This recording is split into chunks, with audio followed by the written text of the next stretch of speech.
উমর ফারুক সালাত শুরু করলেন, ফজরের সালাত, আল্লাহু আকবার।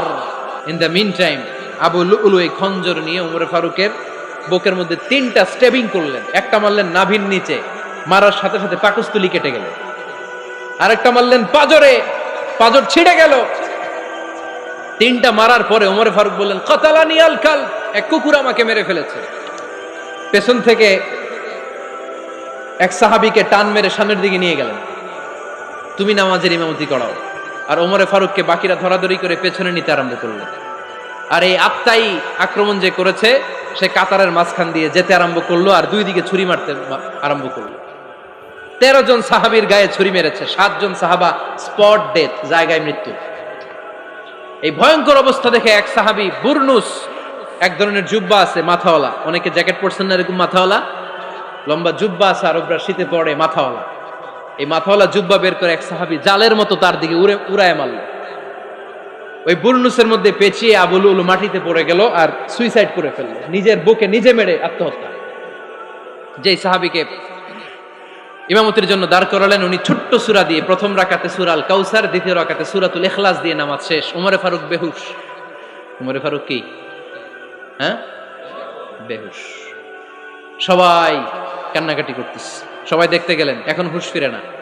মুখের মধ্যে, মুখ খুলে রাষ্ট্রের চিকিৎসক মুখের মধ্যে দুধ দিলেন, ওই নাভি দিয়ে দুধ বের হয়ে যায়, পাকস্থলী কেটে ওখান দিয়ে দুধ বের হয়ে যাচ্ছে। তারা বললো ওনারে বাঁচানো সম্ভব না, দেখেন হুঁশ ফিরে কিনা। হুঁশ ফিরলে ওনার পরে কে আমির হবে, উনি যেন প্যানেল ঠিক করে দিয়ে যায়। সবাই তাকিয়েছে ওমরে ফারুকের চোখের দিকে।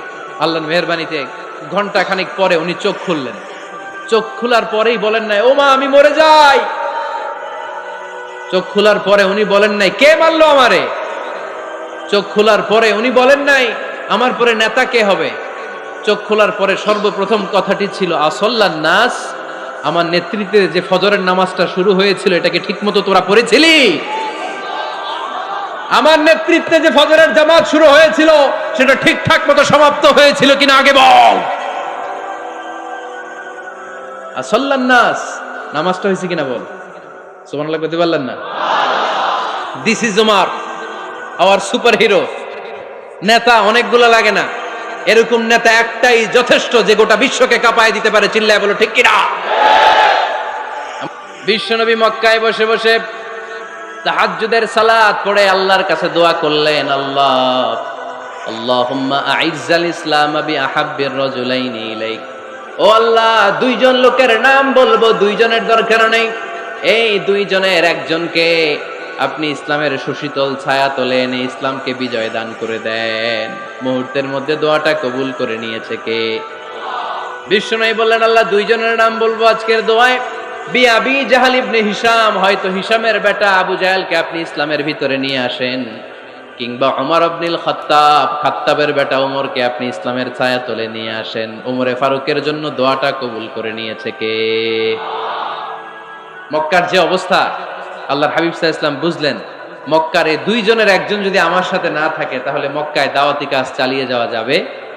আল্লাহরে বললেন, আল্লাহ বেশি চাই না, এই 2 জনের একজন, হয় আবু জাহেল নয় ওমর, হয় আবু জাহেল নয় ওমর।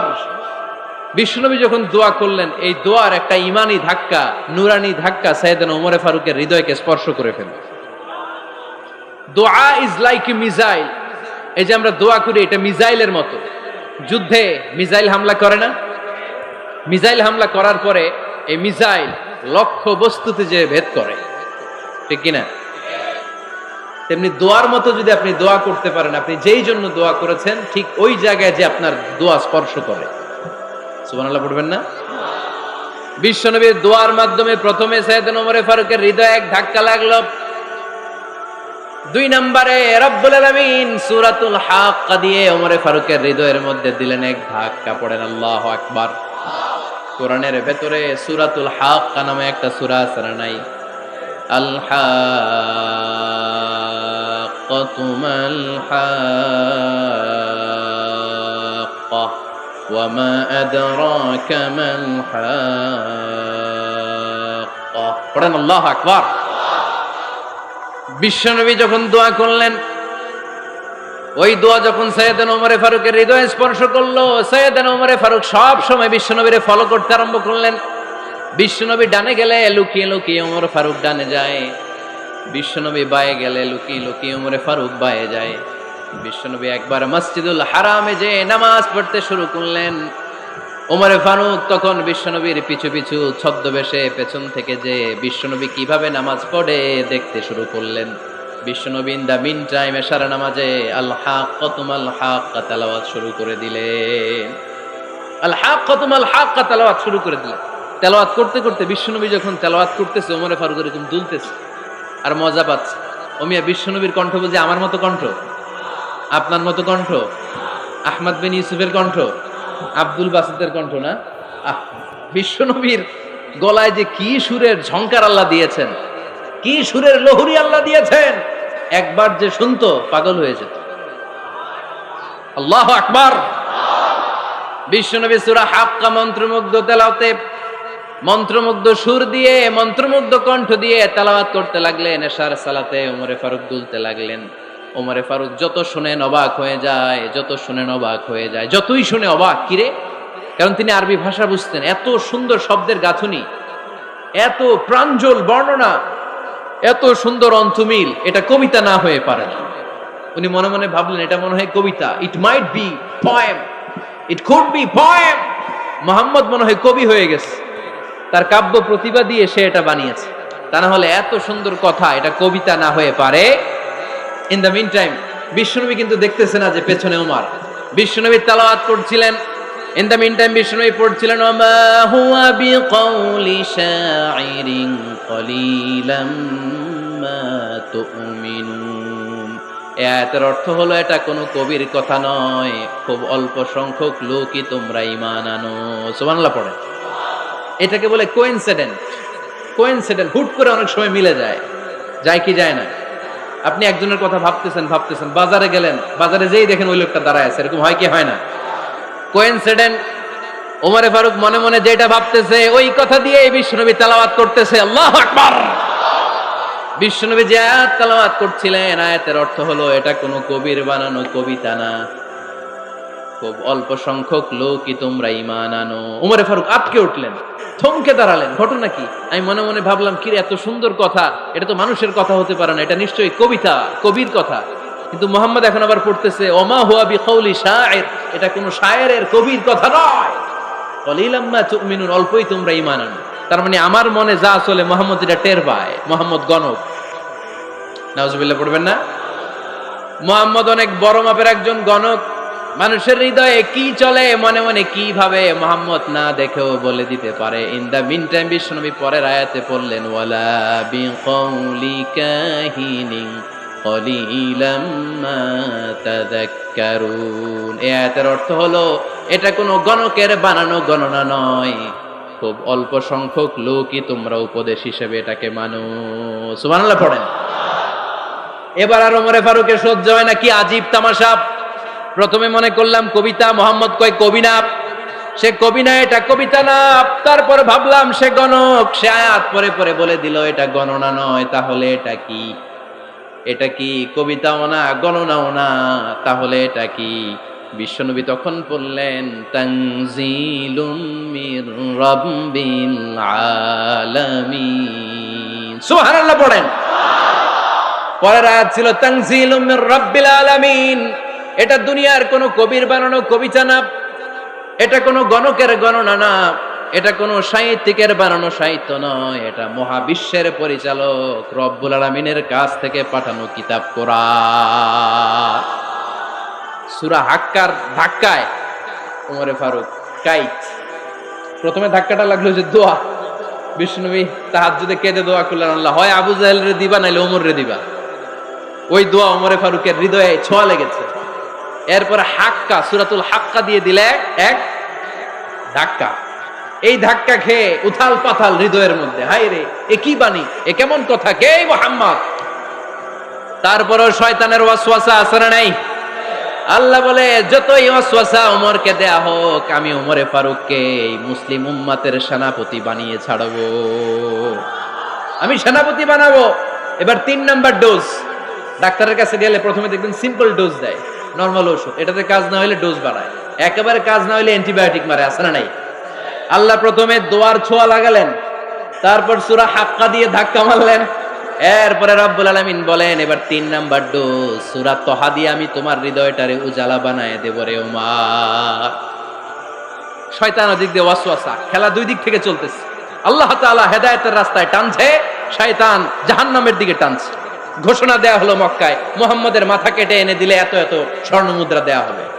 ওমরে ফারুক রাজি হয়ে গেলেন, নাঙ্গা তলোয়ার নিয়ে বিশ্বনবীর মাথা কাটার জন্য ছুটলেন। নাউজুবিল্লাহ পড়বেন না? বনু জাহরা গোত্রের এক লোক বলে, আইনা ইয়া ওমর, কই যাও? মুহাম্মদের মাথা কাটতে যাই। আরে মুহাম্মদের মাথা কাটতে যাও? তোমার বোন ফাতিমা বিনতে খাত্তাব আর তোমার বোন জামাই সাঈদ কদ সাবা, এরা তো ধর্ম ত্যাগ করে ফেলছে, এটা তো আমাদের ধর্ম ত্যাগ করে মুহাম্মদের ফলোয়ার হয়ে গেছে। আগে ওমর ঘর সামলাও, পরে মুহাম্মদের মাথা কাটতে যেও। ওমরে ফারুক অবাক হয়ে গেলেন, তলোয়ার নিয়ে বিশ্বনবীর দিকে না যে নিজের বাড়ির দিকে চলে গেলেন। বিশ্বনবীর আপন বোন ফাতিমা বিনতে খাত্তাব, বোন জামাই সাঈদ আর খাব্বাব রাদিয়াল্লাহু তাআলা আনহু তিনজন মিলে সূরা তহা তেলাওয়াত করছিলেন। পড়েন সুবহানাল্লাহ। মক্কায় লুকিয়ে লুকিয়ে দাওয়াত হতো। খাব্বাব রাদিয়াল্লাহু তাআলা আনহু একটা চামড়ার ফলকের মধ্যে সূরা তহার কয়েকটা আয়াত এনে ওমরে ফারুকের বোন আর বোন জামাইকে শিক্ষা দিচ্ছে, ট্রেনিং দিচ্ছে। সুবহানাল্লাহ পড়েন। লুকিয়ে লুকিয়ে ওমরে ফারুক যখন ঘরে চলে আসলেন, এরা তটস্থ হয়ে গেল। সাইয়েদনা খাব্বাব বিছানার তলায় লুকিয়ে গেলেন। ওমরে ফারুক বললেন, দরজা খোলো। ফাতিমা বিনতে খাত্তাব দরজা খোলার পরে নির্মম ভাবে সাইয়েদনা ওমর রাদিয়াল্লাহু তাআলা আনহু বোনের গায়ে আঘাত শুরু করে দিল।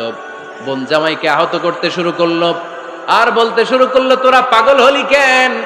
কি আছে ওই মুহাম্মাদের মধ্যে? কি জাদু নিয়ে সে এসেছে? সে যাই বলে লোকজন পাগল হয়ে যায়, সবাই তার উপর কালিমা পড়ে ঈমান এনে ফেলে।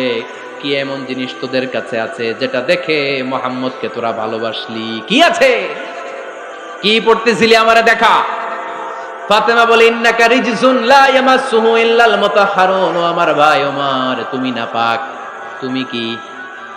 লা ইয়ামাসসুহু ইল্লাল মুতাহহারুন, পবিত্রতা অর্জন না করে এই কোরআন ধরা যায় না। সুবহানাল্লাহ পড়েন। উমরে ফারুক গোসল করে আসলেন, কারণ ধাক্কা তো আগে কয়েকটা খাইছে। কথা বুঝেন নাই বোধহয়? প্রথমে দোয়ার ধাক্কা, পরে কোন সূরা দিয়ে ধাক্কা? হাক্কা দিয়ে ধাক্কা। 3 নম্বরে এখন আরেকটা ধাক্কা খাবে। গোসল করে আসলেন। ফাতিমা বিনতে খাত্তাব বললেন, গোসল যখন করে এসেছেন, এই নেন। উমরে ফারুক এবার চামড়ার কাপড়ের মধ্যে সূরা তহার প্রথম আয়াতের দিকে নজর করলেন। নজর করেই কোরআনের প্রেমে পড়ে গেলেন। পড়েন সুবহানাল্লাহ। উমরে ফারুক পড়তে আরম্ভ করলেন, তহা মা আনজালনা আলাইকাল কুরআনা লিতাশকা ইল্লা তাযকিরাতাল লিমান ইয়াখশা তানজিলাম মিম্মান খালাকাল আরদা ওয়াস সামাওয়াতিল উলা। সুবহানাল্লাহ পড়েন। উনি পড়তে আরম্ভ করলেন, তহা মা আনজালনা আলাইকাল কুরআনা লিতাশকা, এই কোরআনকে আমি তোমাদের হতভাগ্য জাতি হিসেবে দুনিয়ায় থাকার জন্য পাঠাই নাই। এটা রব্বুল আলামিনের পক্ষ থেকে এসেছে। যারা রবকে ভয় করে তাদের জন্য আছে উপদেশ। যিনি আকাশ বানিয়েছেন, জমিন বানিয়েছেন, ওই আল্লাহ তাআলা নিজেই এই কোরআন পাঠিয়েছেন। আওয়াজ করে পড়তে হবে, আল্লাহু আকবার। উনি খুব ভালো আরবি জানতেন। সূরা তহা পড়ার পরে আর ধৈর্য ধারণ করতে পারে না। ওমরে ফারুক ছোট্ট বাচ্চার মতো কান্না শুরু করে দিলেন। আল্লাহু আকবার। সূরা তহাটা হাতে নিয়ে, তলোয়ারটা হাতে নিয়ে বিশ্বনবীর দিকে ছুটতে আরম্ভ করলেন। আইনা মুহাম্মদ, কোথায় মুহাম্মদ? তোমরা আমাকে মুহাম্মাদের কাছে নিয়ে চলো। বিশ্বনবী তখন সাফা পাহাড়ের পাদদেশে দারুল আরকাম ইবনে আলকামের ঘরে লুকিয়ে লুকিয়ে কোরআনের দাওয়াত দিতেন। ওমরে ফারুককে পাগলের মতো ছুটে আসতে দেখে বিশ্বনবীর চাচা হামজা ইবনে আব্দুল মুত্তালিব বলল, নবী আপনি পালান। ওই যে খাত্তাবের বেটা ওমর আপনাকে অপমান করার জন্য, আক্রমণ করার জন্য তেড়ে এসেছে। সাহাবীরা বললেন, নবী আপনি পালিয়ে যান, আমরা সামাল দেব। বিশ্বনবী বললেন, না আমি পালাবো না, বরং তোমরা সরে যাও। ওমর ইবনে আল খাত্তাবকে আমার দরবার পর্যন্ত আসতে দাও। আমার তো মনে হচ্ছে ওই যে তাহাজ্জুদের নামাজ শেষে চোখের পানি ছেড়ে যে আমি আল্লাহর কাছে দোয়া করেছি, আজকে আমার ওই দোয়াটা কবুল হতে শুরু করেছে। আমার তো মনে হচ্ছে আমার ওই দোয়া কবুল হবে, আসতে দাও। ওমর ফারুক এসে বললেন, আশহাদু আল্লা ইলাহা ইল্লাল্লাহ ওয়া আশহাদু আন্না মুহাম্মাদান আবদুহু ওয়া রাসূলুহু। আমি সাক্ষ্য দিলাম আল্লাহ ছাড়া কোনো ইলাহা নাই, নিশ্চয় আপনি আল্লাহর প্রেরিত বান্দা এবং রাসূল। পড়েন সুবহানাল্লাহ। ওমর ফারুক যখন কালিমা শাহাদা পড়ে মুসলমান হয়ে বিশ্বনবীর হাতে হাত রাখলেন, মুসলিম সাহাবীদের মধ্যে খুশি আর আনন্দের বন্যা বয়ে গেল। মুসলিম হাতে গোনা সাহাবারা আল্লাহর প্রশংসা করলেন। বিশ্বনবী সাইয়েদনা ওমর ফারুককে জড়িয়ে ধরলেন। ওমর ফারুক এবার বিশ্বনবীরে বললেন, নবী গো, আলাসনা আলাল হক, আমরা কি সত্যের উপরে আছি নাকি আমরা ভুলের উপরে আছি? বিশ্বনবী বললেন, বালা নাহনু আলাল হক, আমরাই সত্যের উপরে আছি। সুবহানাল্লাহ পড়েন। আলাসনা আলাল হক, নবী আমরা কি সত্যের উপরে নাই? হ্যাঁ অবশ্যই ওমর, তুমি সত্যের উপরে আছো। ওমর ফারুক বললেন, তাহলে ফাফিমাল ইখতিফা, তাহলে লুকায় লুকায় আর দাওয়াত দেব কেন? আমি তো কালিমা পড়ে ফেলছি, আসেন আমার সাথে বের হই। ফাফিমাল ইখতিফা, আর লুকায় লুকায় কেন? আসেন আমরা বাইরে বের হই। বিশ্বনবী বললেন, ওমর এটা মাক্কি জীবন, এখানে আমরা একটু গোপনে গোপনে দাওয়াত দিতে চাই। ওমরে ফারুক বলে, না, আমার দায়িত্ব, আমি একটা মিছিল দিতে চাই নবী। আল্লাহর নামের তাকবীর দিতে দিতে দারুল আরকাম থেকে শুরু করে মসজিদুল হারাম পর্যন্ত একটা মিছিল দিয়ে আমি মক্কা কাঁপায়া দেব। অনুমতি দেন। বিশ্বনবী দিতে চায় না। ওমর ফারুক অনেক বোঝানোর পরে স্বল্প পরিসরের একটা অনুমোদন পাওয়া গেল বিশ্বনবী সাল্লাল্লাহু আলাইহি ওয়াসাল্লামের কাছ থেকে। কিন্তু মিছিল যে দিবে, মিছিলের জন্য লোকের দরকার আছে না নাই? এখানে লোক নাই, আমি একাই মিছিল দিতেছি।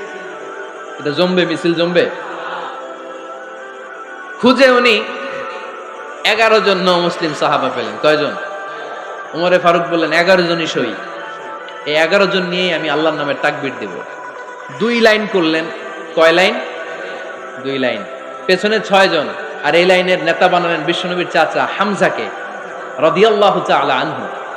আর সামনে 5 জন, তার আগে দাঁড়ালেন উনি নিজেই। তাহলে 6 6 12। বললেন, এই 2 লাইনে আমরা তাকবীর দিতে দিতে, বেশি না, এই দারুল আরকামের ঘর থেকে, আপনারা জানেন যে সাফা মারওয়া এখন যে সাই হয়, এই সাফার পাদদেশে ছিল দারুল আরকামের ঘর। উনি বললেন, এখান থেকে ওই যে কাবার গিলাফ দেখা যায়, কাবার গিলাফ পর্যন্ত আমরা এই তাকবীর নিয়ে ওখানে যাব। সুবহানাল্লাহ পড়বেন না? ওখানে উনি দাঁড়িয়ে ছোট্ট একটা ভাষণ দিয়েছিলেন। উনি বলেছিলেন, মান আরাদা আন তাসকুলা উম্মু ওয়া ইয়াতামা ওয়ালাদু ওয়া তারমিলা যাওজাতুহু ফালিয়াসুদ্দানি। খেয়াল করে শুনেন, কান দুইটা খরগোশের কানের মতো খাড়া করেন। উনি এক বাক্যের একটা ভাষণ দিলেন। ভাষণ দিতে জানলে বড় ভাষণ দেয়া লাগে না। এক বাক্যের ভাষণ দিয়ে গোটা বিশ্বকে ঝাঁকুনি মারা যায়। চিল্লায় বলো ঠিক কিনা? ওমর ফারুক এক বাক্যের একটা ছোট্ট ভাষণ দিলেন। মান আরাদা আন তাসকুলা উম্মু, কে আছো মায়ের এই মক্কায়, কে আছো মায়ের বুক খালি করতে চাও? ইয়াতামা ওয়ালাদু, কে আছো বাচ্চাগুলারে, নিজের সন্তানগুলোরে ইয়াতিম বানাতে চাও? কে আছো তারমিলা যাওজাতুহু, নিজের স্ত্রীকে বিধবা বানাতে চাও? ফালিয়া সুদ্দানি, বুকের পাটা থাকলে আমি ওমর রে থামাও। ফালিয়া সুদ্দানি, দেখি মক্কায় কার এত বড় বুকের পাটা। কে আছো মায়ের বুক খালি করতে চাও, সন্তান রে এতিম বানাতে চাও, স্ত্রীকে বিধবা বানাতে চাও? ফালিয়া সুদ্দানি, পারলে আমারে ঠেকাও। এই বলে উনি আল্লাহু আকবার, আল্লাহু আকবার, আল্লাহু আকবার বলে স্লোগান শুরু করে দিলেন। এক এক স্লোগানে মক্কার মরুজমিন থারথার করে কাঁপতে আরম্ভ করলো। এই মিছিল মক্কার কেউ দেয় না। মিছিলের আওয়াজ শুনে আবু জাহেল বাইরিস, উতবা বাইরিস, শাইবা, ওয়ালিদ ইবনে মুগিরা সব বের হয়েছে। কিরে, আমার এলাকায় এত বড় স্লোগান, কার এত সাহস? বের হয়ে দেখে মিছিলের সামনে ওমর। ওমর রে দেখে দিছে এক দৌড়। কারণ ওমরে ফারুককে থামানোর মতো বাপের বেটা মক্কায় দ্বিতীয়টা কেউ ছিল না। আওয়াজ করে বলেন ঠিক কিনা? ওমরে ফারুক আল্লাহু আকবার, আল্লাহু আকবার বলে স্লোগান দিতে দিতে মসজিদুল হারামের ভেতরে ঢুকে গেল। কাবার গিলাফ ধরার পরে সেদিন মিছিল থেমেছে। ওই আল্লাহর নামের স্লোগান সেদিন কেউ থামাতে পারে নাই, কিয়ামত পর্যন্ত কেউ থামাতে পারবে না। চিল্লায় বলো ঠিক কিনা? ওই রকম একটা ওমরের দরকার, আমাদের বেশি চাই না। জোরে বলেন ঠিক কিনা? দাও খোদা দাও আমায় আবার ওমর দারাজ দিল, দাও খোদা দাও আমায় আবার ওমর দারাজ দিল, দাও আলীর মতো বীর সেনানী, আলীর মতো বীর সেনানী জাগাতে নিখিল, দাও খোদা দাও আমায় আবার ওমর দারাজ দিল। সুবহানাল্লাহ পড়েন। একটা ওমর লাগবে, চিল্লায় বলেন কয়টা? ওই ওমরের অপেক্ষায় বাংলাদেশ সহ গোটা মুসলিম উম্মাহ, ঠিক কি না? একটা ওমরই যথেষ্ট। আমাদের সেন্ট্রাল লিডারশিপ নাই তো, আমাদেরকে এদিকে লাথি মারলে আমরা ওইদিকে যাই, ওদিক থেকে গুতা মারলে আমরা এদিকে যাই। আমাদের রিপ্রেজেন্টেটিভ, আমাদের প্রতিনিধিত্ব করার মতো কোনো কেন্দ্রীয় লিডারশিপ নেতৃবৃন্দ গোটা বিশ্বে নাই, ঠিক কি না? আমরা সেই ওমরে ফারুকের অপেক্ষায়, আমরা সেই ইমাম আল মাহদির অপেক্ষায়। এই ওমরে ফারুক আমাদের মডেল, ঠিক কি না? থার্ড ইন পজিশন এই পুরা উম্মতের মধ্যে ওনার পজিশন নাম্বার 3। 1 নাম্বার পজিশন বিশ্বনবীর, কার? 2 নাম্বার পজিশন কার? আবু বকর। 3 নাম্বার পজিশন কার? ওমরে ফারুকের। বিশ্বনবী বলতেন লা নবিয়্যা বা'দি, লা নবিয়্যা বা'দি, আমার পরে কোনো নবী নাই, ওয়ালা রাসূলা, আমার পরে কোনো রাসূলও নাই। আমার নবীর পরে আর কোনো নবী আছে? আমার নবীর পরে আর কোনো রাসূল আছে? এই যে কাদিয়ানি যে একটা সম্প্রদায় আছে, এরা কি মুসলিম নাকি অমুসলিম? মুসলিম সম্প্রদায়ের সাথে এদের কোনো সম্পর্ক নাই, চিল্লায় বলেন ঠিক কি না?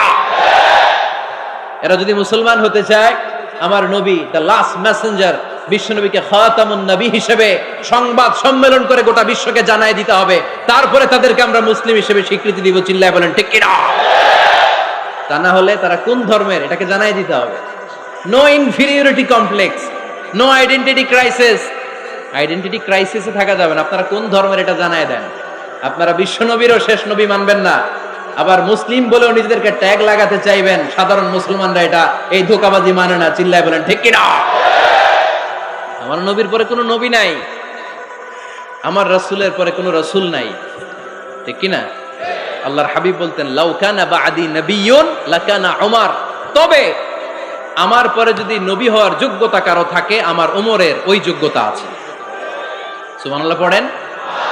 প্রভু তুমি বলেছ রাসূল দেবে না, বলনি দেবে না ওমর, বলনি দেবে না হামজা তারি, খালিদ বিজয় সম, তুমি বলেছ রাসূল দেবে না।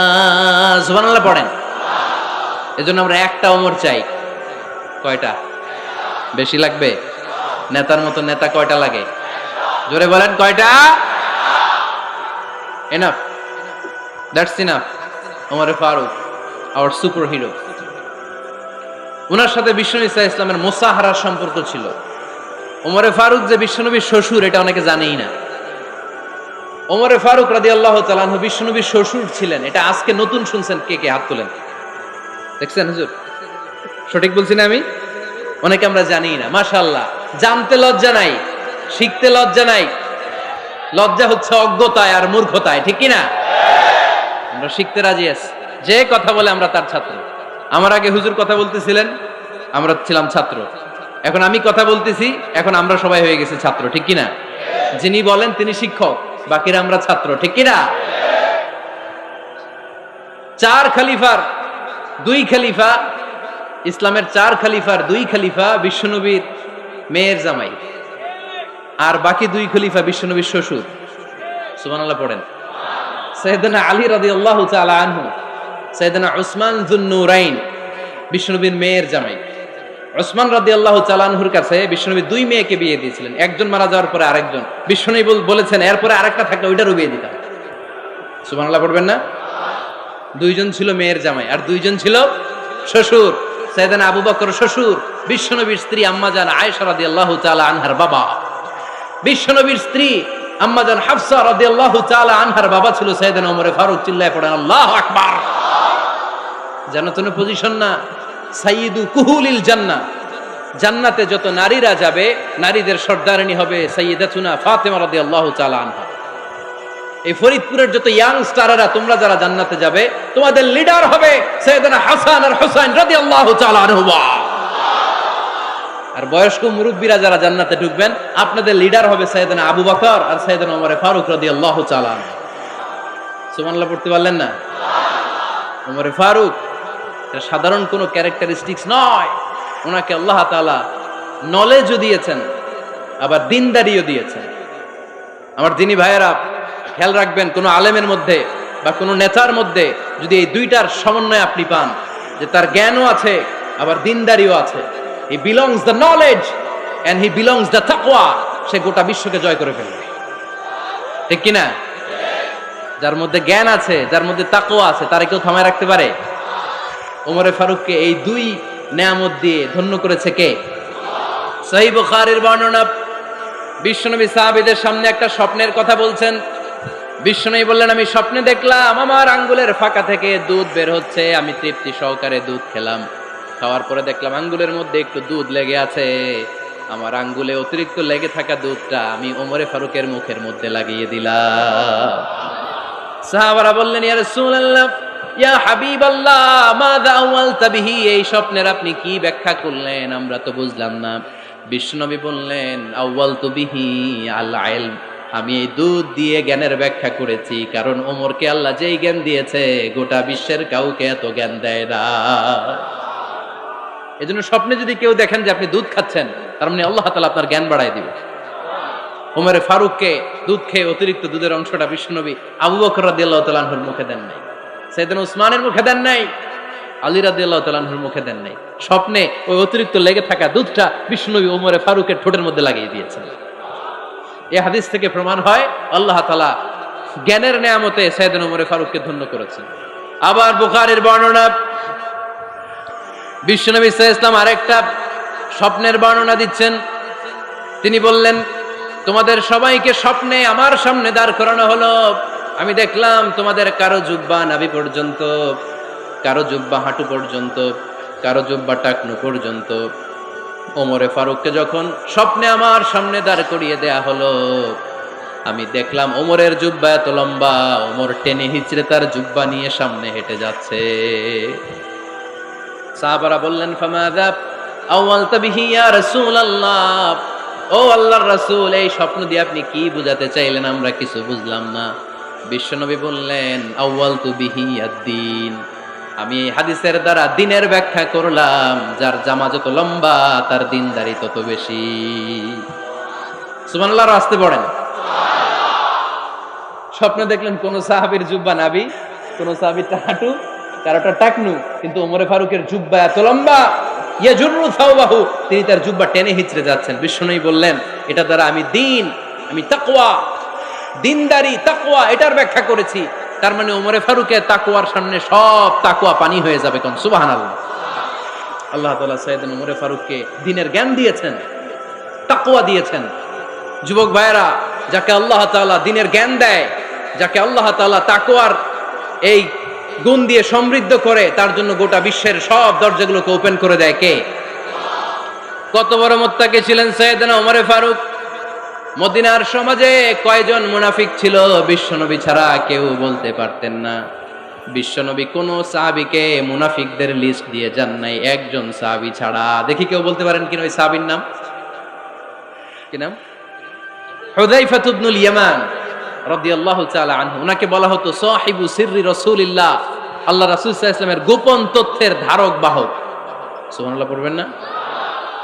বিশ্বনবী ইন্তেকালের আগে মদিনার সমাজে মোট কয়জন মুনাফিক আছে, এই তথ্য আবু বকরকে বলেন নাই, ওমর রাদিয়াল্লাহু তাআলা আনহুকে বলেন নাই, উসমান রাদিয়াল্লাহু তাআলা আনহু, আলী রাদিয়াল্লাহু তাআলা আনহু, আশারাতুল মুবাশশিরিনা বিল জান্নাহ কোন সাহাবীকে বলেন নাই। শুধুমাত্র কেবলমাত্র একমাত্র হুযায়ফা ইবনুল ইয়ামান রাদিয়াল্লাহু তাআলা আনহুর কাছে মুনাফিকদের লিস্টে বিশ্বনবী দিয়ে গিয়েছেন।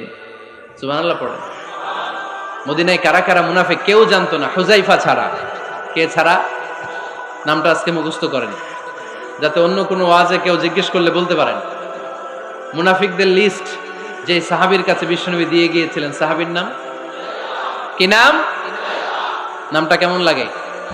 ভাল লাগে? অনেকে আমারে জিজ্ঞেস করে, হুজুর আমার ছেলে হবে আগামী মাসে, একটা নাম দেন। নাম দিয়ে দিলাম হুযায়ফা। যাদের হবে ছেলে, এলাকায় যাদের নেক্সট কয়েক মাসে ছেলে হবে, খালি হুযায়ফা চলবে। কি চলবে? ভাল লাগে নামটা? ভাল লাগে, রাইখেন, অনেক সুন্দর নাম। উনি জানতেন মুনাফিক কারা। দেখেন ওমরে ফারুকের তাকওয়ার লেভেলটা কত হাই। ওমরে ফারুক একদিন হুযায়ফা রাদিয়াল্লাহু তাআলা আনহুর কাছে গেলেন, যে বললেন, হুযায়ফা, বিশ্বনবী ইন্তেকালের আগে মুনাফিকদের নামের লিস্টটা কারো কাছে দেয় নাই, আমার জানা নাই, সাইয়েদনা আবু বকরের জানা নাই, কোন সাহাবীর জানা নাই, তুমি ছাড়া। আমি তোমার কাছে জানতে চাই, আমি ওমরের নামটা ওই মুনাফিকদের খাতায় আছে কিনা আমার একটু বলো। আমার ওমরের নামটা ওই মুনাফিকদের লিস্টিতে একটু আছে কিনা, নামটা একটু বলো। যদি থাকে আমি ভালো হয়ে যাব, আমি নেফাকি দূর করে পাক্কা মুমিন হতে চাই। আমার নাম যদি মুনাফিকের লিস্টে থাকে আমি তো শেষ। হুযায়ফা চোখের পানি ছেড়ে দিয়ে বলে, আমিরুল মুমিনিন, কেমন প্রশ্ন করলেন আপনি? আপনি বিশ্বনবীর শ্বশুর, এই উম্মতে আপনার পজিশন 3 নাম্বার। আপনারে মুনাফিকরা ভয় পায়, শয়তান আপনারে ভয় পায়। আপনি জান্নাতে সব বয়স্ক লোকদেরকে নিয়ে জান্নাতের মধ্যে আগে আগে ঢুকবেন, কেমন করে মুনাফিকদের কাতারে আপনার নাম থাকতে পারে ওমর? সুবহানাল্লাহ পড়ে। কি বিনয়ী, কি তাকওয়া। হুযায়ফাকে যে ধরতেন, হুযায়ফা একটু বলো না আমার নামটা মুনাফিকদের লিস্টিতে আছে কিনা।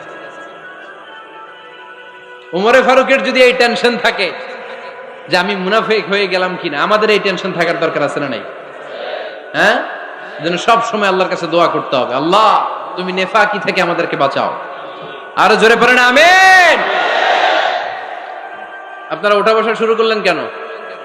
অনেক রাত হয়ে গেছে তাই? হ্যাঁ, শেষ করে দেই তাহলে না? যে অনেকের কষ্ট হচ্ছে মনে হচ্ছে। হ্যাঁ, এক নম্বরে যাচ্ছে এটা সব মুখস্থ দেখি। হ্যাঁ, 1 নাম্বার, 2 নাম্বার, 3 নাম্বার। 1 নাম্বার হইল পেশাবখানা, 2 নাম্বার পায়খানা, 3 নাম্বার নাকি এইটা?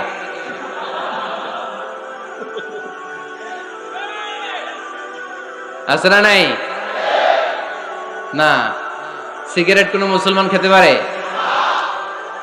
সিগারেট হয় টোবাকো প্ল্যান্টস থেকে, তামাক পাতা। ফরিদপুরে চাষ হয় নাকি? হয়। কোন থানায় হয় বেশি?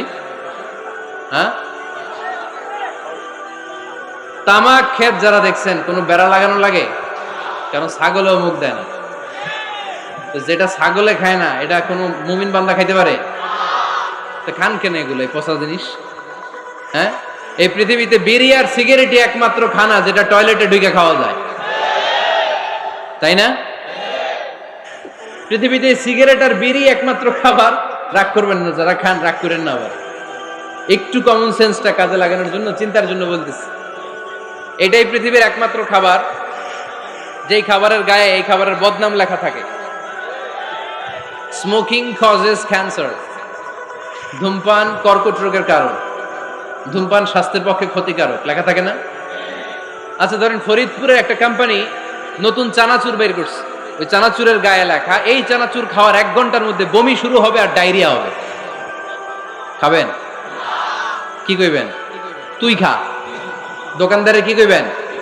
তুই খা, তোর বমি হোক, তোর 14 গোষ্ঠীর ডায়রিয়া হোক, আমি টাকা দিয়ে এগুলো কিনবো না, ঠিক কিনা?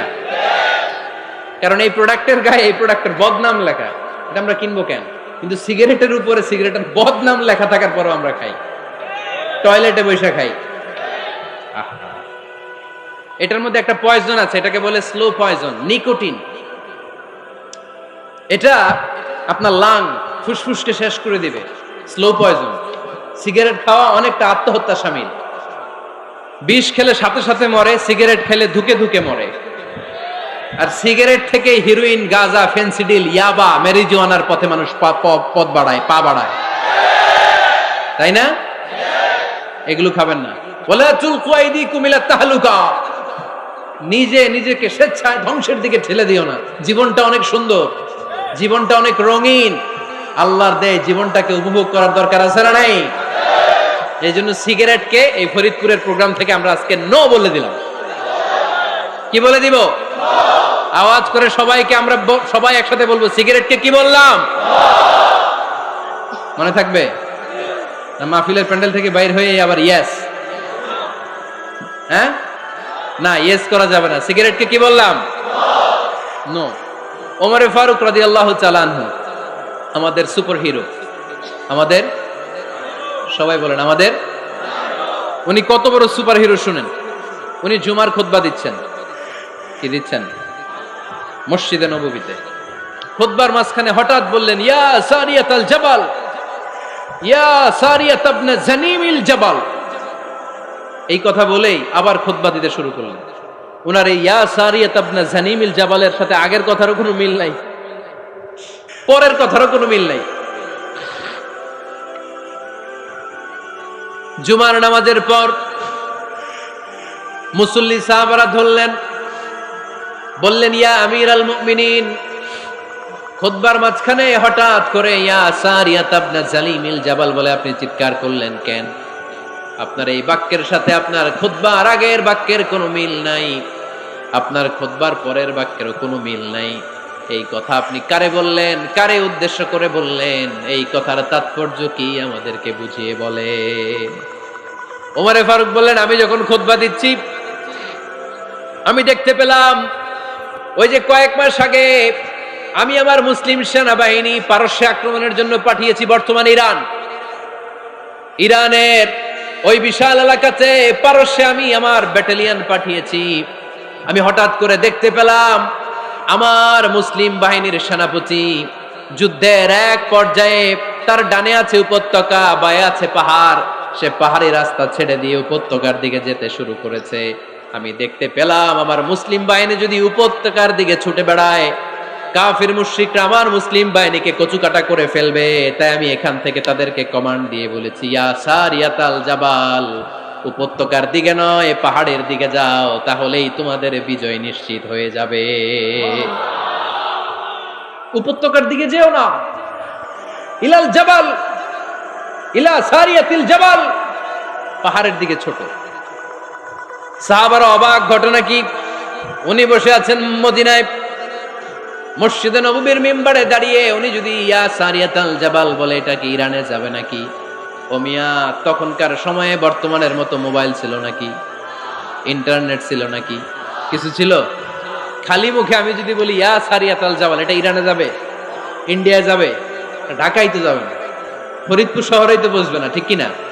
কিন্তু এটা আমিরুল মুমিনিন বিশ্বাসী সাহাবারা বিশ্বাস করে নিল। কিছু মুনাফিক ছিল, এরা কয় না ঝামেলাস, এটা তো সম্ভব না। এক কাজ করি, এই সেনাপতি যখন বিজয়ী বেশে মদিনায় ফিরে আসবে আর আমরা ধরব। এরা দিন গুনতে লাগলো, এই সেনাপতি মুসলিম বাহিনী নিয়ে পারস্য জয় করে কবে ফিরে আসবে। এই মুনাফিকের দলগুলো কখনো সেনাবাহিনীকে অভ্যর্থনা জানাতে যেত না, কিন্তু এইবার সবার আগে মদিনার উপকণ্ঠে যে সেনাপতিদেরকে অভ্যর্থনা জানানোর জন্য ফুল নিয়ে রেডি, ফুল নিয়ে দাঁড়ায় আছে। সেনাপতি ঢুকার সাথে সাথে ধরছে, এই সেনাপতি কোত্থেকে আসছে? কয় পারস্য জয় করে আসছে। কয় এমন এমন দিন, জুমার দিন দুপুর বেলা যুদ্ধের মাঝখানে আমিরুল মুমিনিনের কণ্ঠের কোন কথাবার্তা শুনছো নাকি? সেনাপতি অবাক, কয় তোমরা জানলা কেমনে? শুনছি তো। সুবহানাল্লাহ পড়বেন না? আমরা যুদ্ধে একটা ভয়ঙ্কর অবস্থার মধ্যে ছিলাম, পেছন থেকে শত্রুরা আমাদেরকে আক্রমণ করতে শুরু করে দিল। ডানে যাব না বায়ে যাব, সামনে যাব নাকি পেছনে যাব, রাস্তা খুঁজে পাচ্ছি না। ডান দিকে ছিল আমাদের উপত্যকার রাস্তা, বাঁ দিকে ছিল পাহাড়ি পথ। আমরা সোজা পথ হবে মনে করে উপত্যকার দিকে ছুটতে আরম্ভ করলাম। হঠাৎ করে আমিরুল মুমিনিনের কণ্ঠ বজ্র কণ্ঠে আমার কানের মধ্যে ভেসে আসলো। আমার মনে হলো আমিরুল মুমিনিন কেমন যেন আমাকে কমান্ড দিচ্ছেন আর বলছেন, ইয়া সারিয়াতাল জাবাল, ডান দিকে উপত্যকার পথে নয়, তাড়াতাড়ি পাহাড়ের দিকে সৈন্য বাহিনী নিয়ে উঠে যা। পাহাড়ের দিকে, ডানে না, this is wrong track and this is the right track. ওই দিন যদি ওমরে ফারুকের ওই গাইডলাইন, আমিরুল মুমিনিনের কমান্ড যদি আমি না শুনতাম, আজকে বিজয়ের বেশে ফিরতেও পারতাম না, আমাদের চেহারাও তোমরা দেখতে পেত না। ওমরে ফারুকের ওই কমান্ড, ওই গাইডলাইন অদৃশ্য থেকে শোনার কারণে এই পারস্যের মধ্যে আমাদেরকে সেই যুদ্ধে বিজয় দান করেছে কে? দিস ইজ ওমরে ফারুক, দিস ইজ ওমরে ফারুক। বিশ্বনবী বলতেন, ওমর, মা লাকিয়াকা শাইতানু সালিকান ফাজ্জান ইল্লা সালাকা ফাজ্জান গায়রা ফাজ্জিক। ওমর, শয়তান ইবলিস যদি তোমারে কোনো রাস্তা দিয়ে হাঁটতে দেখে, শয়তান ওই রাস্তা রেখে দিয়ে অন্য রাস্তা দিয়ে হাঁটে। সুবহানাল্লাহ বাড়িতে যায় বললেন, কে বলতেছে? বিশ্বনবী। কার ব্যাপারে? ওমরে ফারুকের ব্যাপারে। শয়তান যদি দেখে যে ওমরে ফারুক এই রাস্তা দিয়ে হাঁটতেছে, শয়তান ওই রাস্তা রেখে দিয়ে অন্য রাস্তা দিয়ে হাঁটে। সুবহানাল্লাহ পড়েন। রাত্রিবেলা আমরা আমাদের বাচ্চা ছেলে মেয়েদেরকে যখন খাওয়াই, বাচ্চারা খেতে চায় না, এরকম হয় আপনাদের ফরিদপুর এলাকায়? হ্যাঁ, এই এলাকায় হয় নাকি? খেতে চায় না বাচ্চারা, এই চকলেট দেখায়া, এই মিনা কার্টুন দেখায়া, এইটা সেইটা এগুলো সেগুলো বলে, গল্প টল্প বলে ভুলায়া খাওয়ানো লাগে, তাই না? তারপরও খায় না। আমারও ছোট মেয়ে আছে, খেতে চায় না, এইটা সেইটা এমনি সেমনি খাওয়ানো লাগে। তো শেষে না পেরে মা বাবা বলতে বাধ্য হয়, ওই যে ভূত আসতেছে, ভূত, তাড়াতাড়ি তাড়াতাড়ি খাও, নাহলে যে ভূত ধরবে তোমারে। ওই যে বাঘ আসতেছে, বাঘ, তাড়াতাড়ি খাইলে নাহলে বাঘে কামড়াবে। বলি না আমরা? আপনারা কি বলেন? ভূত। আর কি বলেন? হ্যাঁ হ্যাঁ, আচ্ছা, এক এক জায়গায় এক একটা আমরা বলি, ভূত আসবে, বাঘ খাবে, ভাল্লুক খাবে, তাড়াতাড়ি খাও। মদিনাতে যখন ওমরে ফারুক আমিরুল মুমিনিন, মদিনার মায়েরাও বাচ্চাদেরকে খাওয়াতে পারতো না, ছোট্ট মেয়েদেরকে খাওয়াতে পারতো না, খাওয়া নিয়ে যন্ত্রণা করতো। বাচ্চারা যখন মদিনায় খেতে চাইতো না রাত্রি বেলায়, মদিনার মায়েরা বলতো, তাড়াতাড়ি খাও, হা হুয়া ইয়াতি উমর, হা হুয়া ইয়াতি উমর, তাড়াতাড়ি খা, নাইলে ওই যে ওমর আসতেছে, Omar. This is our superhero সাইয়েদনা উমর ফারুক রাদিয়াল্লাহু তাআলা। শুধু শয়তানি ভয় পেত না, মুনাফিকরাও ভয় পাইতো, জমের মতো ভয়। শুধু তাই না, আমাদের আম্মাজান বিষ্ণু ইসা ইসলামের স্ত্রীরাও ওমর ফারুককে ভয় পেতেন। সুবহানাল্লাহ কইবেন না? মাঝে মাঝে বিষ্ণু ইসা ইসলামের সাথে আম্মাজান আয়েশার ঝগড়া হতো, হতো না? আপনাদের ফ্যামিলিতে ঝগড়া হয়? হয় না? হয় না? কার কার দেখি? ওরে আল্লাহ, অনেক আল্লাহর ওলি আছে তো এই জায়গায়। ঝগড়া হয় না? কি কথা কয়, ঝগড়া হয় না বলে? বিশ্বনবীর ফ্যামিলিতে ঝগড়া হয়, আপনার ফ্যামিলিতে হয় না? মিষ্টি ঝগড়া। আর ও বিয়েই করে নাই।